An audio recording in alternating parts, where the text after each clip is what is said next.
BraveMaker show is hosted by Tony Gapperstone. Thanks for tuning in. It's showtime. Hey, it is show time. Welcome to the 198th episode of the BraveMaker show. My name is Tony Gapperstone. My pronouns are he, him, his. I am an actor and a director, filmmaker living in Redwood City, California. Today I'm wearing a black shirt with my yellow glasses in front of my this ridiculously busy studio that was the step and repeat from the film festival last year that will be at our 5th annual film festival this year. Pink letters, BraveMaker, sunflowers, green faux, and the words BraveMaker, Brave Stories Change the World behind me. I'm excited because we're nearing our 200th episode, everybody. Our 200th episode will be live at the film festival. Our film festival starts July 13th, and we're going to record it live with all of our selected filmmakers and VIP guests in Redwood City at our hub. There are so many things happening this week. I can't even believe we're 8 days away from the film festival starting. Huge thanks to all our sponsors and partners, and I'll share more about that later.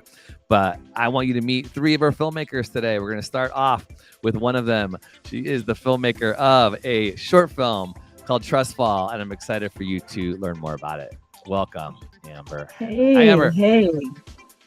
My name is my name is Amber Henry. My pronouns are she, her, and I'm from Soso, Mississippi. I'm currently wearing a striped multicolored sweater. I have a gold chain, and my background is a black curtain, and one has a pattern on it, and I'm African American, and I'm an artist, an author, and an actress. We love those multi-hyphenates here at BraveMaker, so thank you so much. And your film, Trust Fall. Okay, so you know what I love about your film? It's 1 minute. It's 1 minute long. It tells us a big story in a little bit amount of time. So tell us about Trust Fall, Amber. Yeah, so Trust Fall. Actually, it was totally a big experiment on my part. It was an experiment in the acting process, an experiment in the filming process.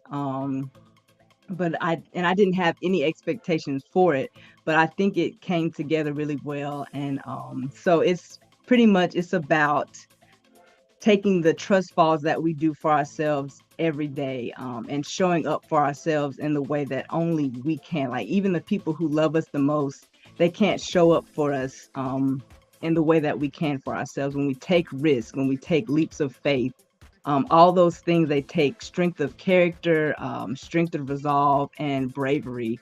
And that's, in a nutshell, that's what the short film Trust Fall is all about.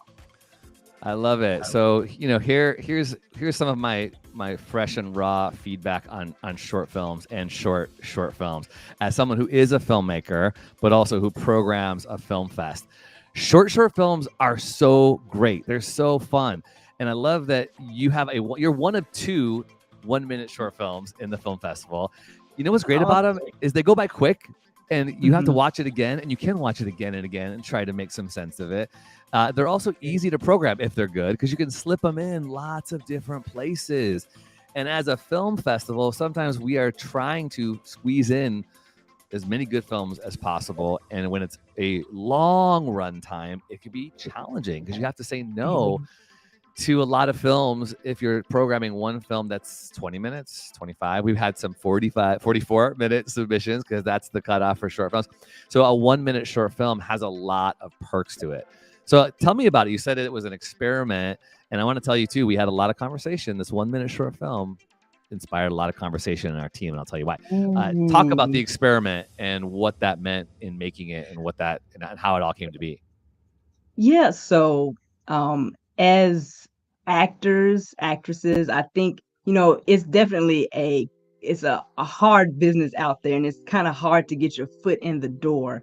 And so you have to create opportunities for yourself. So that was one reason that I wanted to do the short film Trust Fall. Another reason was to get experience in the filmmaking process, because I had completed the production of my short film, Lucky Page. Lucky Page, but it was delayed in getting finished editing. So I wanted to do a project that I could submit to festivals and just get experience with what that entailed. And so, yeah, it was kind of a tricky thing, because it was a spur of the moment activity that I wanted to do. So it was kind of late in the day, and I was like, I have this idea, I want to execute it today. And so I got out my camera, my Canon M50, and I went to the backyard, and I was in my mind figuring out all of what I wanted to do to get this short film shot and produced, all in a matter of hours.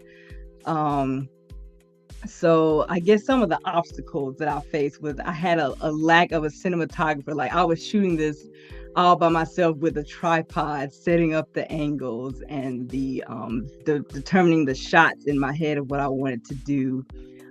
Timing was a factor in it because the lighting was getting low, but I think that also that it kind of helped it. But I wish the lighting was better in it. But I think it kind of helped it because you could hear the insects in the background and the voices of people from afar, and I think it added to the ambiance of everything.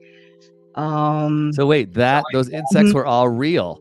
That was not added in post. Okay, that's so cool. Not added in post. Yeah. Okay, so this one little minute short film. So many things we could talk about, and this is what I love doing the show about, is I get to learn different people's perspectives. Art, by the way, so subjective. You can't please everybody. Can't even please yourself with your art. I hear you even kind of talking about that. Thank you. You wish you had more lighting. You wish you had more help. It sounds like. Yeah. We always need more help. We always are losing light or money or whatever it is. But you made something, you completed it, you learned from it, you submitted it to film festivals. And as our program team was chatting about this, and I don't want to give away too many things, but in 1 minute, it surfaced some questions. What really was happening? What was really going on in this person's head? I don't want to spoil a ton of things for the 1 minute, but nothing is said in this 1 minute short film besides all the insects that are chattering. So I think, again, my opinion, I think for me, which is why I kind of pushed for it. I was like, I think we should program this because it's a great little story in a little 1 minute thing. And now that I know the background too, even makes me more inspired, because you were doing something that had a meta theme about your creative life as a filmmaker in this short film called Trust Fall. Yeah? Yeah. And actually my personal story that I attached to the film, I was diagnosed with bipolar disorder in 2014, and it took such a toll on my life that I had to leave work, and it was attached with so much shame to me, like the things that I went through and the experiences that I had. And jumping back into life actually took a major trust fall for me. And even with the fears that I had, the anxiety that at any moment I could have another episode happen, or I could make a bad decision because of my illness. Those things all kind of come together in a major trust fall that I see myself in with that film. Wow. Okay, so that seals it. How cool our art can be. BraveMaker exists to educate and entertain and create community experiences around justice, diversity, and inclusion.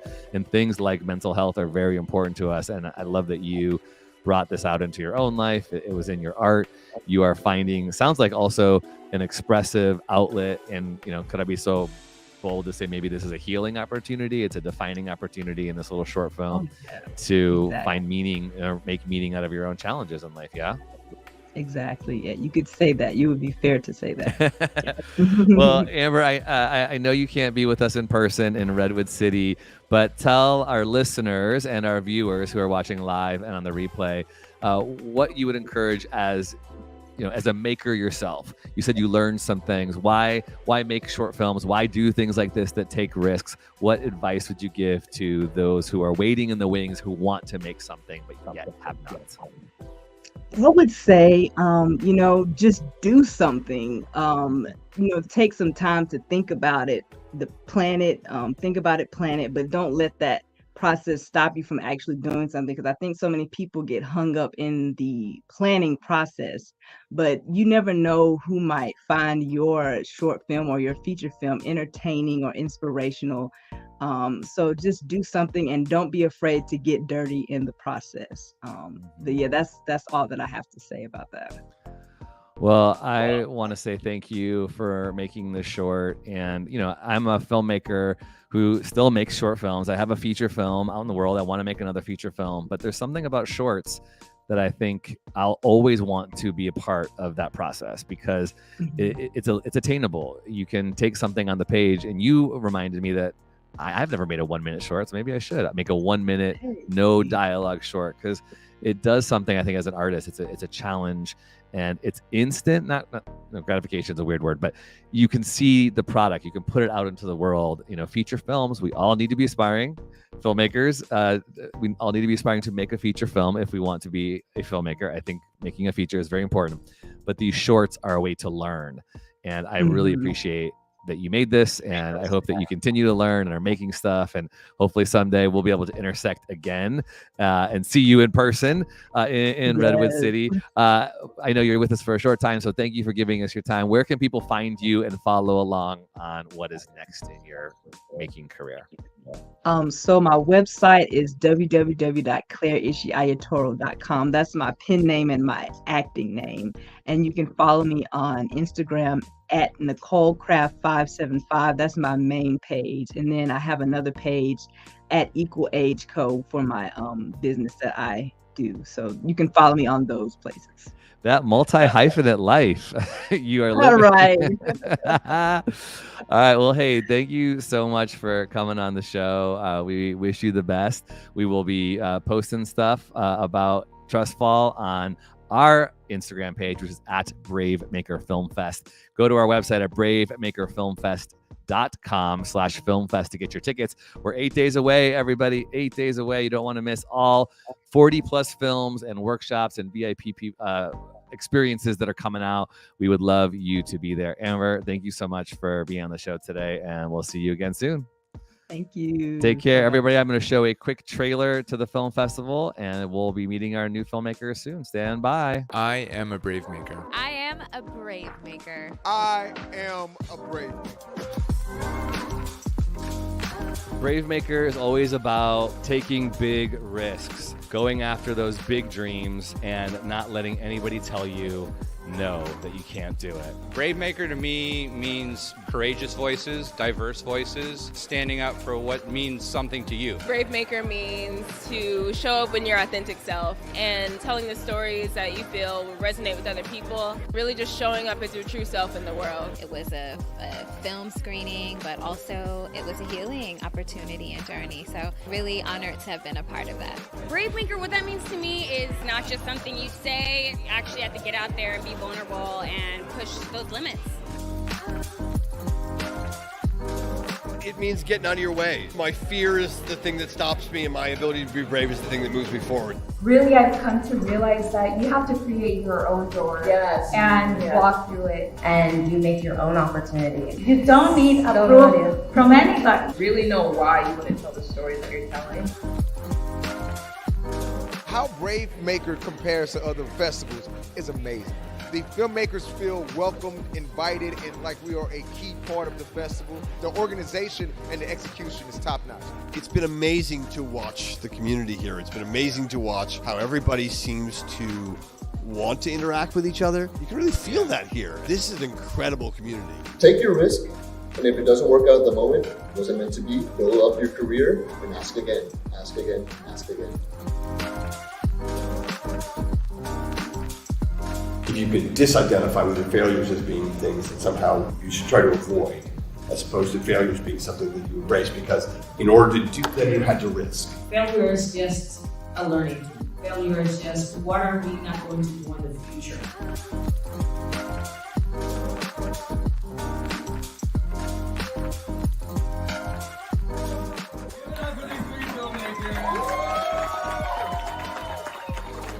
Push through every freaking obstacle. If I quit, then who? I do this because I need it, and I do this because I think everybody else will benefit from it.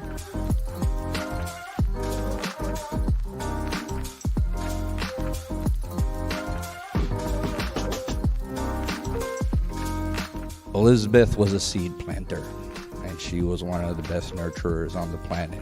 The reason I'm here in this room with you is because of her. The story of her is the story of me, and the story of me is the story of you, because we're all here for a reason, and we all have a story to tell. I believe that films are powerful when they're able to touch the soul, and I believe that every single one of the films we watched tonight did that in such a powerful way. I am a BraveMaker. I am a BraveMaker. Yo soy un BraveMaker. We are BraveMakers. I am a BraveMaker. I am a BraveMaker, and so are you.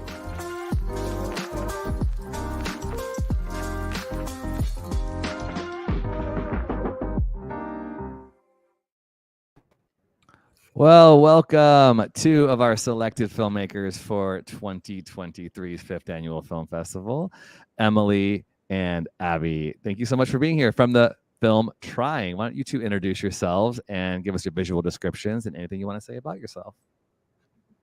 Go ahead, Abs. Hi, I'm Abby Wathen. My pronouns are she, her. I'm wearing a light purple Henley. I have terrible lighting right now with a gold chain, a gray wall behind me. I am in Kentucky, but I'm based out of Los Angeles. Oh, nice. Emily. And I'm Emily. My pronouns are she, her, hers. I'm wearing a beige sweater. Also pretty miserable lighting. I'm in my dad's office because I'm in his house in Milwaukee, Wisconsin, but I'm from LA. Wearing a large smile because Amber is amazing and I loved listening to her. And then that trailer for the festival is just so exciting. Good. There's so many exciting things happening. And yeah, I love that you both are from LA and in Kentucky and Wisconsin. It's so funny. Okay. So getting your travels on before the film festival. So you two are going to be with us in person. Trying is screening 2 times, everybody. Count them, Friday night and Saturday night. So you can see this short film. And we're going to dive into the story and the making and all that kind of stuff. And you both had obviously significant parts in it. So tell us about Trying and what it's about and why it's about. What it's about. So Trying, basically, it came to me in the middle of the night, as things often do.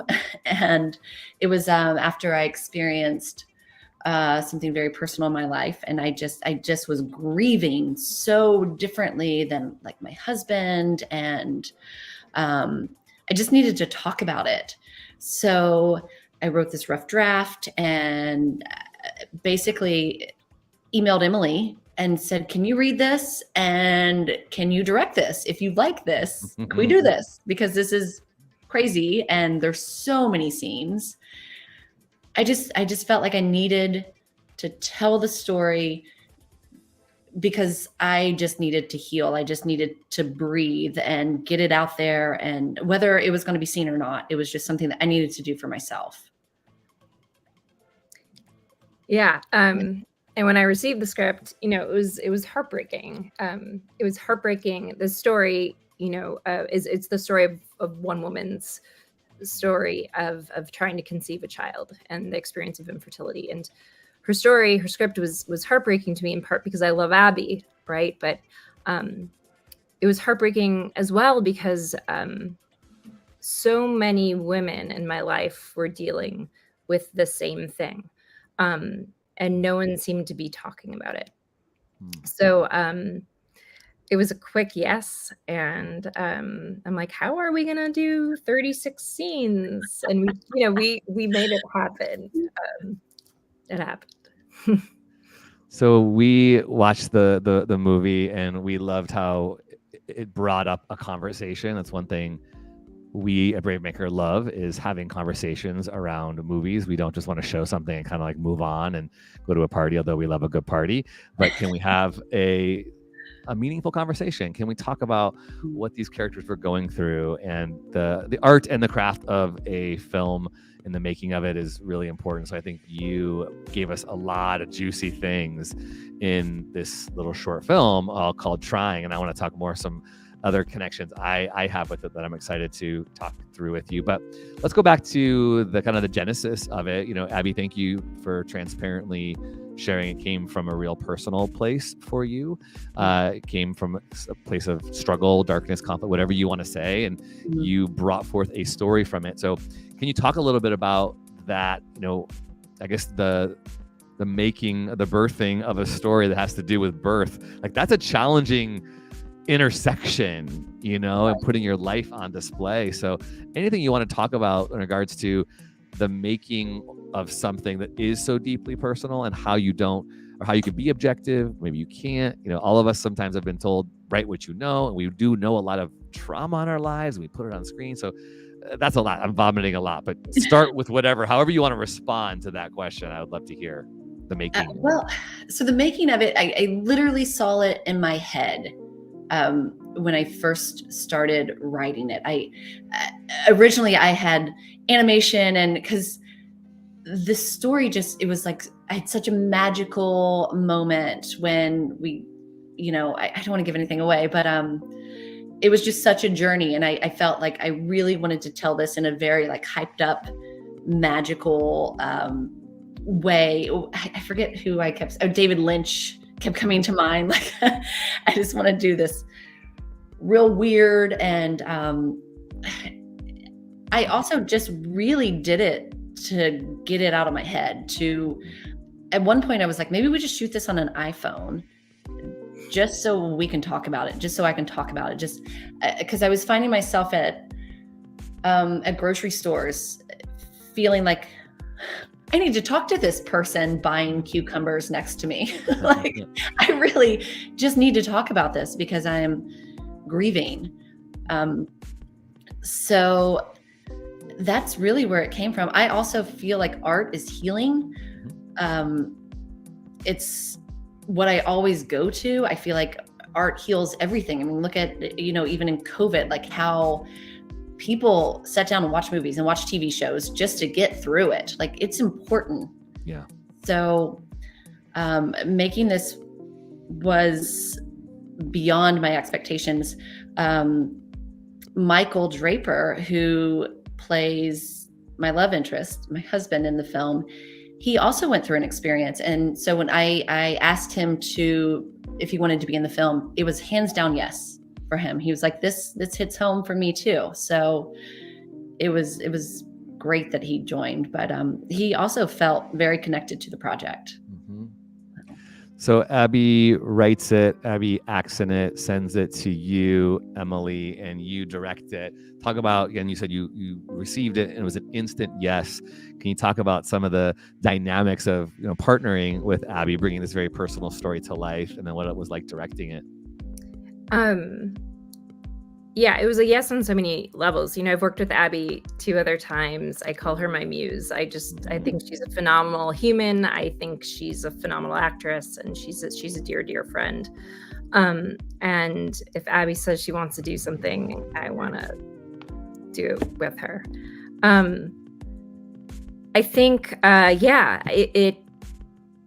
it was a big one. I think it started with 37 scenes. And I think the challenge to me was, how do we tell a story that's this painful that the audience wants to go on with us? How do we make it simple enough in such a short period of time that's really palatable, and we really want to be there? And what was really fun for me as a director, this is just like, I love music videos. I love sort of how free the script was. I sort of broke it down and I based it on a woman's need to conceive, right? The first act was, I have to have a baby. It's like frenetic, it's fast, it's ovulation kits. It's like the speed of the first act was a race, right? It was a race that just never had an end, because when you're trying to conceive, you know, you don't have an end until you get it. And then the subsequent act, you know, brought in a lot of magical realism. It brought in a lot of a very different stylistic change to sort of go along with this, not giving away anything, like, you know, this change in a woman's process. And then the third act, a very, very different feel. So the fun part and the challenges of Filmmaker is to sort of create 3 very different styles, how to make it one and not lose the most important thing, which is Abby's story, which is connecting to the people watching it who maybe have not had their story told. So many things to dive into here. And if you're listening and watching, please feel free to throw a question or a comment in the chat. We can pull that up if you so dare or would like. But with our film festival right around the corner, you're hearing just a snippet of what you're going to get if you come in person. Like, we really value the conversation around movies and the making. And so, you know, I became a filmmaker because I went to Sundance in 2013 and I saw a film. I was just an actor at the time, and I saw a film that just washed over me in such a way that I couldn't deny its power. And I went up and I talked to the filmmaker. I got touched hands with the filmmaker, and I got to ask a question, and it was like, wow, this is so possible. And so even talking to you two right now, it just feels, it's inspiring. I've made films, but it reminds me of the possibilities of filmmaking when we connect, when we have a story to tell, when we find our collaborators, which I think is so cool. So get your tickets, bravemaker.com/filmfest. You two collaborated, and you've collaborated before. I just have some wonderings about what are some best practices that you have learned. Obviously, every duo is going to be different, but what works best? What do you do? What do you avoid? What did you learn from trying that you'll do different next time? You know, feel free to respond to any element or nuance of that question. I think a bit that safety, I mean, for this story, I mean, it was safety. It was the most important thing on set, was not even creating anything that was beautiful. It was keeping Abby, you know, she's more than an actor in this story. This is her story. And so for me, having a set that felt completely respectful, that everyone's buying into sort of supporting this story and supporting Abby. So that for me was the most important thing on this set. Safety. Can you talk about that? What does that look like? Did you have space, and were you talking to the cast and crew about, you know, giving Abby room or different takes? Anything you can do like that would be specific. Like, what does that look like? Because that is a great piece of advice. Like, how do you keep your cast safe? Yeah, and I think, and listen, I do have to say, like, safety is it's a tricky word. Like, you cannot presume safety. There are many people that have never experienced safety, and so my understanding of safety is completely could be completely different. So I just did my best, you know, as a educator. I talk to my students about I don't create a safe space, I create a brave space, right? Allowing us to show up with our bravest self, right? Gotta love that. So, but for this one, it was more than a brave space, you know, like because especially in one part, and for, I guess, practically what that meant was there were scenes where I was just like, you know, the only people that needed to be there were Abby, myself, and the cinematographer, Eric Kalsnick, who's a part of who Abby and I have both worked with before, just a wonderful, wonderful man, gentle, supportive. And so a lot of it's just keeping the set as simple and peopleless as need be for Abby in her specific moment. I think also it's just sort of making sure you're inviting good people on. Eric was such a gift because he's such a good guy, and the people that he brought in to support him and his craft were all wonderful people themselves. So I think practically, vetting your crew. We had a Steadicam operator. She was the only Steadicam operator who identifies as a woman that I've ever met in my life. And I knew that I could get a great Steadicam operator who is a man, who's done it a million times, or we could give someone an opportunity that needs it, that would support this story of a woman in challenging situations. And I think it's, as a director, as the leader of the set, I look at it more as a collaboration and just allowing everyone to do their best work and making sure they're decent people. Mm-hmm. Abby, can you talk about that? And by the way, I do love Brave Space as a BraveMaker. We can make it brave for our talent to take risks and to try things as they bring their characters to life. I also have heard this before, and it definitely resonates. We can't always make safe spaces, but we can make safer spaces, right? And so it sounds like, just being clear with your communication when you're filming a scene, especially one that is sensitive or vulnerable. Does everybody need to be there and watching? And what does the talent need? So Abby, can you talk a little bit about that for you as you were doing emotional scenes or vulnerable scenes? There is obviously sex. You need sex to make a baby, so you gotta talk about that. I'd love to hear any of your thoughts around that as well. Well, working with Emily, she's also an actress, and so she knows how to talk to actors. And she just told me, or spoke to me in a way that it was just so supportive and so loving. And we both had such a vision for this film. And she vision board every single bit of this film for months before like every bit, like she knew the color palette. So we both were so ready to go during these very few days of filming. And the sex scenes were funny. I think it was more about getting the camera angles right and the timing right, and the timing right of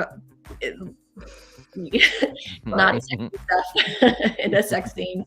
But the hard scenes, Eric and Emily were in the room, and that's all that needed to be in the room. And I just felt very supported and able to go where I needed to go to get the scene done. And afterwards there was some hugging and some crying, and I just think a release, almost it almost was healing that. Awesome. Yeah. So it was just beautiful the way that she led the ship. I love hearing dynamics, like this, and the collaboration between actor and filmmaker, especially when you have a director who's an actor. And you noted this. Sometimes directors don't know how to talk to actors, and it can be really confusing. A friend of mine was just sharing about being on a set, and she was saying she was so confused by what the director wanted. And each take, although you can give different direction for different takes, but if your directions are sometimes contradictory for the continuity or things like that, it can be really hard, So while we have you, what is good direction to you? This is obviously an opinion from both of you. What is good direction? What is something you appreciate when you hear from a director? And then Emily, what kind of direction do you feel like is good for an actor to hear as an actor yourself? I think it's really hard to pinpoint what it is. I think it's easier to pinpoint what it's not. Yeah, let's hear. What is it? Yeah, great. I don't know. Some directors are they throw so much at you, and it's just I don't care what you need to do to get here. I just want to see you cry. And it's just well, that just didn't help. So I think there was, Emily really just took the time we talked about what exactly is going on in the scene and what is really important to show in this particular moment. And we just kind of talked that out moment to moment. And that was really easy to get there and to kind of be on the same page. I feel like we had a conversation where she wasn't talking at me. I feel like sometimes directors maybe will talk at you. So Great. yeah. I mean, I think, in this project, it's very easy because you're working with Abby, and she's, not only is she profoundly beautiful, gifted, intelligent, nuanced actor, but it's also her story. So I think I had it easy. But I think for me, it's not like telling a director or an actor to cry. It's I think if you make the actor feel supported and you work on being the actor's biggest fan, and as a director you have to be, because otherwise what are you doing? Yeah. You're not going to get what you want in a truthful way, and to allow an actor to show their vulnerability. And being an actor is the hardest thing in the world. I mean, you just have to like show up and be vulnerable and naked and like open your heart. And so I think, for me, it's supporting and in nudging and saying that, let's remember what we're trying to say here. I love, in just sort of very, I mean, as an actor, I know what I want to hear. So I just sort of say that as a director. Yeah, that's good. So if you're a director who's not an actor, take some acting classes. It does. I really think it does help. Agreed. And you don't need to be an actor in front of a camera and do short films because that's not your thing. But take an acting class just so you can feel like what it feels like to be on the opposite side of that relationship, because it is very vulnerable. And I think we as actors need to feel, and I 100% agree, Emily, that you champion us, that you believe that we can do it, that you cast us for a reason. And I don't think, as much as anyone might try the opposite, I don't think that the torturous, abusive relationships that sometimes directors have to their actors really does benefit. It might get the Academy Award for some. I go, I don't know if it's worth it. I just feel really concerned with some of those things. So, us indies, I don't think we're prone to that, but I definitely have heard some horror stories where it's like the director who thinks they're the auteur who's up for the Academy Awards, and they're just making an indie film. Like, come on, we're not curing cancer here. We're trying to tell a story. We want it to be good and emotional, but we don't have to get to the place where we're driving each other into the ground. I don't want that for any of us in any role on the crew. So yeah, thank you for that. That's really good stuff. Anything else you want to say about, I like hearing best practices or things that you would do different. Sounds like you had a really good experience, but we can always learn positive things, like would you schedule it different, or little tips and tricks about making a short film, making film in general. I mean, we talk about what we do different on our next film all the time. Yeah, let's hear it. I don't know if you have another hour and a half, but we got 5 minutes. You can squeeze something in. Quickly, I think this is a big one. The biggest learning lesson for me. It's just like, my grandmother said, perfection is the opposite of good. And for me, a lesson in not being quite so precious. And I think I'm such a visual person. I'm very inspired by art, by very sort of bold filmmakers. And I think when you schedule, I think we were down to 29 scenes in 3 days in 7 different locations. Wow. We did it, and we did it. Ambitious. Good. Yeah, it was ambitious and or insane. But we did it because we had a great crew that knew how to work together, and we had, everyone was just wonderful. But I think you either got to let some of your precision go, or you got to just schedule more days. Yeah, that's good. Right. And there's also like cost factor. Like, it's very expensive to do even a short film if you want to do it right and get the right people on there. Emily and Eric worked really well together. So they kind of were like this team, and you could watch them over to the side, like kind of just dance. And it was like, oh, they're like going to get this done and figure it out. So that was really amazing to watch. So you have to just have people that you trust, that you want to work with. Yeah. That's great. Trusting people. You also talked about vetting people earlier. I wanted to bring that back forward. Sometimes if you're working with someone new, we're so desperate just to get the right boom operator or Steadicam or whoever, even a PA. I think filmmakers more and more, we need to get just even like one reference. Can you provide a reference? Somebody, I know we're so busy, but just like, hey, could I call them? Could I email them?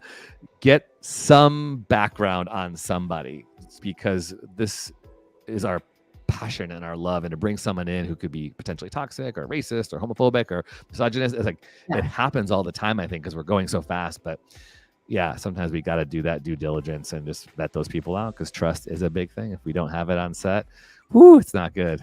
Right. Yeah, that's great stuff. And I also wanted to say, the reminder as a director myself, took me so long to learn less is better. You know, I think I'm all like giving the actor all these things, and then they're just overwhelmed like with 75 objectives. It's like, give them one thing, give them one word, just do this in the scene. Yeah. Yeah, that's right. A lot of verbs there. Well, we're anything else you want to say before we jump into our final session or section of the show? We're excited to be at BraveMaker. I think it's a really important festival. And so we are just so much gratitude that we are a part of it. I cannot wait to see everyone's stories. I can't believe Amber made a short film that's a minute long. Without any words. Yeah. Yeah, we're definitely stoked to have you, and this just makes me so inspired. I know I've got like 10 interns who are in the other room watching this live right now, who are all going to be at the film festival, and I'm so excited for them and all the other emerging makers who are going to be in one room and mingling and connecting and asking questions and learning and watching each other's work, and hopefully being encouraging about each other's work, because this, film festivals are such a huge part of our culture as filmmakers. We need them. I remember when someone said, do you really need to make a film festival?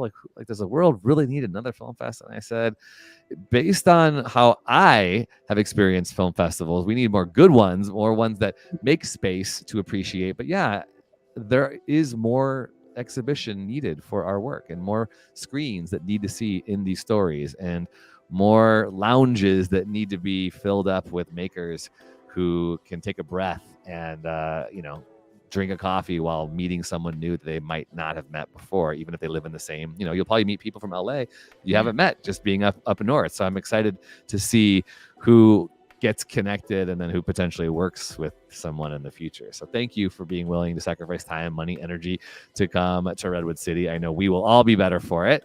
And I hope you and trying, by the way, film poster, huge kudos for the provocativeness. So if you're listening to the podcast on episode 198, it is a picture of Abby as the lead of this film, with a big blue bowl of eggs, and she's staring into the camera with this look, holding one single egg, and it says it all. So good. That took about 5 years off my life, that poster. So that woman she is a perfectionist, and the birds chirping at one point weren't right, but it does matter. It matters, and so matters. This poster was her baby. Like after the film, it was like this was her other. So this was Emily. So good. Well, congratulations. Yeah. We're going to move on to our next section. Amber is going to come join us, and this is what we like to call our Brave Faves. Brave Faves. TV shows, films, books, songs, technology, clothing, podcast, food, and more. These are a few of our favorite people, places, and things. Brave Faves. Welcome back, Amber. Thanks for joining us for our last section here. This is where we kind of do a little lightning round, 30 seconds of something that is our favorite thing of the week. Could be anything. So my Brave Fave for the week is Pandora Effects. Pandora Effects is led by Margaret Kerrigan, and I am just going to shout them out and geek out on them because they did us so right. This past week, we had, this was yesterday. I can't even keep track of all the days. We had a parade to promote the film festival, and our amazing connection with Margaret, I'm going to pull this up here at Pandora Effects, made 12 different actors look amazing, and I am kind of bragging that I looked amazing, but it's all because of Margaret from Pandora Effects, who's worked on such amazing talent like Lakeith Stanfield and Steph Curry to turn them into some amazing characters. But we had Little Mermaid, we had I was Dumbledore, y'all. We had Edward Scissorhands with all these really cool characters. So Margaret from Pandora Effects, who turned our float into a extraordinary experience. We had Marilyn Monroe, Harry Potter. It was just such a fun experience. So if you need special effects in any way, shape, or form, please go see Margaret from Pandora Effects. Thank you, Margaret. And Margaret, I didn't even make this connection until just now. Is going to be doing a whole. Honestly, I didn't. Is going to be doing a workshop on special effects makeup on Saturday, July 15th. So you can meet her and connect with her on your future film project. All right, Amber, welcome back. What is your brave fave of the week? Yeah, so I've been watching this reality show called The Ultimatum, and it's about these couples. They come to this resort area.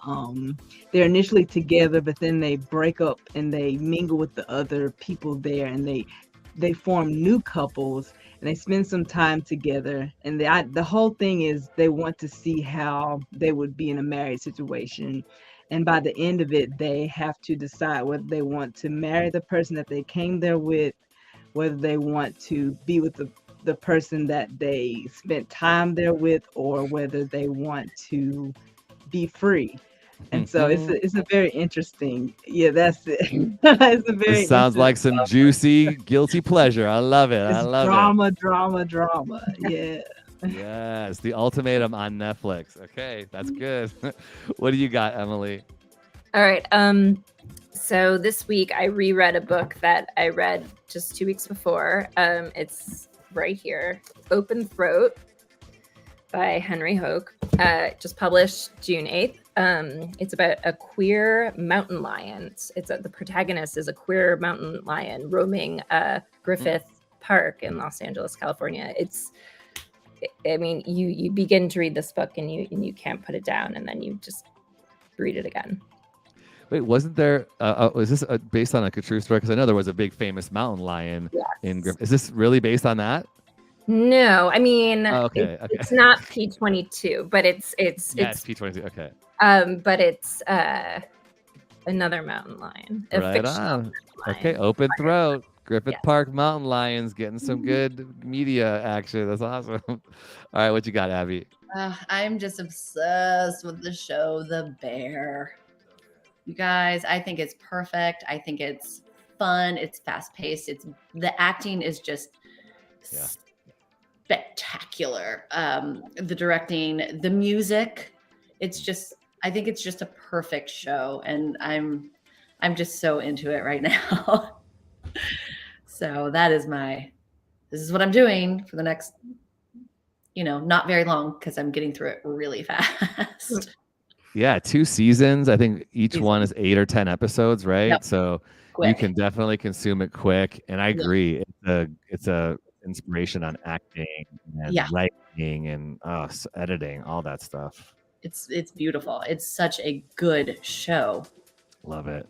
Yeah. Well, thank you three for joining me. Do not go away. I want to say thank you to all of you who are watching. Again, this is 198 episodes. We have 2 more till we hit 200. It's been such a joy doing this, and I hope you all will join us at the BraveMaker Film Festival July 13th. And as a reminder, we are a nonprofit. We exist because 31 people give a monthly donation of $5 to $100 to help us pay for our live stream platform, help us pay for the rent of our space, help us do cool events and rent theaters for filmmakers like these 3 who will be showing their films during the film festival. So thank you so much for all of you. If you want to become a BraveMaker partner, go to bravemaker.com/44321. And sorry, that's not what. Go to bravemaker.com/donate or text the word BraveMaker to 44321. That's what I wanted to say. Text the word BraveMaker to 44321. It's really easy, 44321, and you can give a donation of any amount today, one time or monthly. That also helps support. Thank you to our producer, Amy Cohen, who is actually not in Austin, Texas right now. Usually she produces from Austin, Texas, but she's here in another room producing this live because she is in Redwood City for the film festival. And our intern, Jessica Cohen, also in Redwood City in another room with our intern team who are here for the film festival. So thank you to the Cohens. We also have Barnell Amos, who takes this audio and makes it on the podcast apps for you to listen to out of Grand Rapids, Michigan, and Carrie Alley, who is our social media producer. Y'all, there's so many people who work with BraveMaker. They're all freelance. They're all gig workers. We don't have a full-time staff. I work 3 other jobs. This is just my side gig, although I probably work full-time and a half on this. Don't tell anyone. But thank you also to Robin Zitko, who is our podcast giver at a tier where I shout her out. And guess what? Robin's also my mom. So thanks, Mom, for making this podcast possible. All right, y'all. You all are here. You all are here. And we are so grateful. So one more time, go around and just share the one place. Give us one social media handle where everybody could follow you, Amber, Abby, and then Emily. Go, Amber. Nicole Craft 575. Instagram at Abby Wathen. Instagram, Nice Birdhouse. You all are so great. Thank you so much for being a part of this today. And I'm looking forward to seeing you two in person, Emily and Abby. Amber, I'll see you on the socials. I see you working hard on those socials, so I will see you again. Thank you, everybody else, for listening and watching episode 198. If you three can stay, I'll grab a quick snapshot for Carrie, who will do our social media stuff. If you're watching live, you're going to watch a quick trailer to the BraveMaker Film Festival, and then you'll see our outro. Brave stories change the world. You are the story. See y'all soon.